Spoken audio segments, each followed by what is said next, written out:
മുണ്ടത്തിക്കോട് മേഖലയിൽ അടയ്ക്ക മോഷ്ടാക്കൾ വ്യാപകം. ഉണക്കാനിട്ട അടയ്ക്കകൾ മോഷ്ടിക്കുന്നത് നിത്യസംഭവം.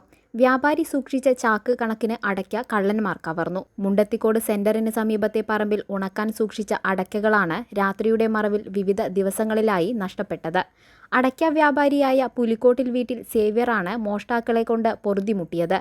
കഴിഞ്ഞ ദിവസങ്ങൾക്കിടെ 2 തവണയായി 5 ചാക്കോളം അടയ്ക്ക മോഷണം പോയി. ആദ്യ മോഷണം നടന്ന് മുളങ്കുന്നത്തുകാവ് മെഡിക്കൽ കോളേജ് പോലീസിൽ പരാതി നൽകിയതിനു പുറകെ തൊട്ടടുത്ത ദിവസം വീണ്ടും കിലോ കണക്കിന് അടയ്ക്ക മോഷണം പോയി. തന്റെ ദുർവിധിയോർത്ത് കണ്ണീർ വാർക്കുകയാണ് ഈ വ്യാപാരി.